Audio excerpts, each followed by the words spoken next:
And, you know, we did a great job for Carrier with the help of Mike Pence. We did a great job, but you got to understand,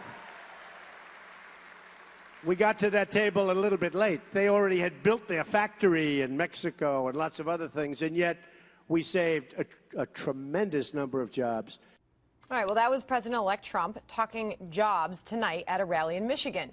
Ironically, while Mr. Trump won the White House thanks to support from organized labor strongholds like Michigan, Ohio, and Pennsylvania, some major media outlets are now suggesting Trump is getting ready to go to war on unions. It comes after the president got involved in a plan for Carrier Air to move some of its operations south of the border. Mr. Trump helped halt what would have been more than 1,000 job cuts.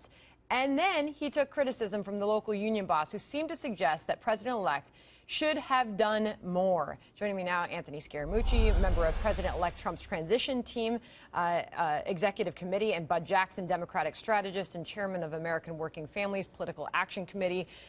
Anthony, you have supported Donald Trump for a very long time. You're a member of his transition team. How would you describe his relationship, as of right now, with organized labor? Well, he's definitely not going to war with the unions. I think he has a little bit of an issue with union leadership that is questioning his advocacy for the regular union member. And so speaking as a child of a union member, what I would say to fellow union people out there is you finally have a real friend in the White House. So here's a guy that went out of his way during his transition with Vice President-elect Pence to bring people's jobs into Indiana and to keep them there. And so what I would say, Sandra, to all the union members out there, you got a friend in the White House, but union leadership should stay on their toes. That would be the message. But it is an important distinction to make. Donald Trump, in the series of tweets, saying that union boss is a terrible leader and doing a terrible job, he's attacking the leader, not the union itself or organized labor in general. He's attacking a local leader who's representing his working members. And he's being honest about it, by the way. I mean, Donald Trump said he saved 1,100 jobs. The reality is he only saved 730, which is good news, but it's not the truth. Was there any good news there? I mean, did he save jobs? Yes, it's good news that he saved jobs, but that's a small amount, and that's a small number of jobs when you're the president of the United States. What he just did is basically practicing socialism. And that's not coming from Bud Jackson. That's coming from George Will. I've got to get Anthony Scaramucci to respond to that. Listen, it's obviously not practicing socialism, and you know, you could then say, of course it is. Where was President Obama? You have the president putting his finger on the scale for one corporation in the country. It's totally not the case. It's a cost-benefit analysis done by that state.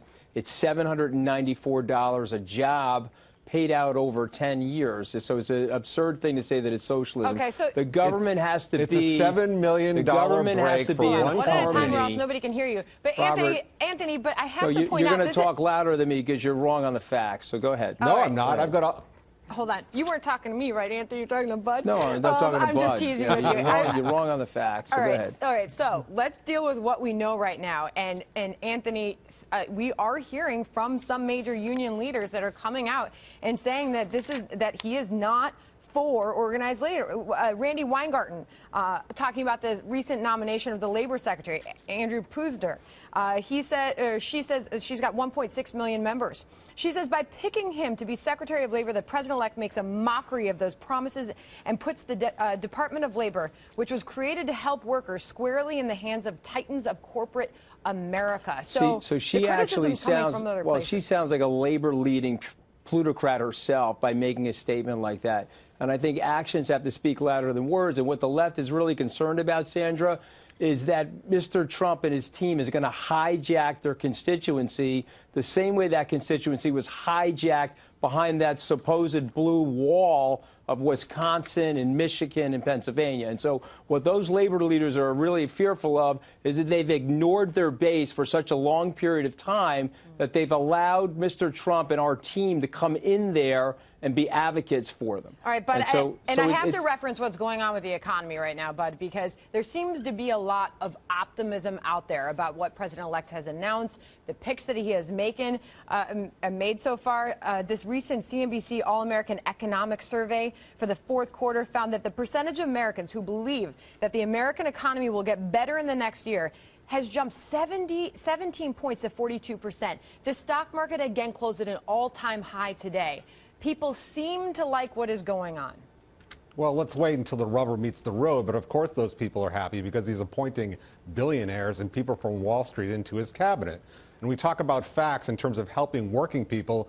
Let's look at who he's appointing to these certain positions.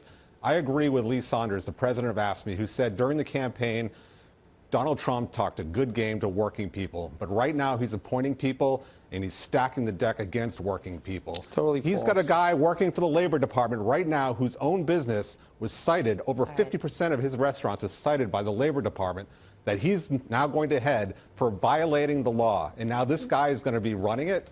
It's like appointing criminals to a parole board. Anthony, I want to give the last word to you. I know that you meet with the president-elect on a pretty regular basis. We just saw the video of you going in and out of the lobby there at Trump Tower. What are the president-elect's thoughts right now on organized labor? He loves people that are in the blue-collar community and that are part of the labor community.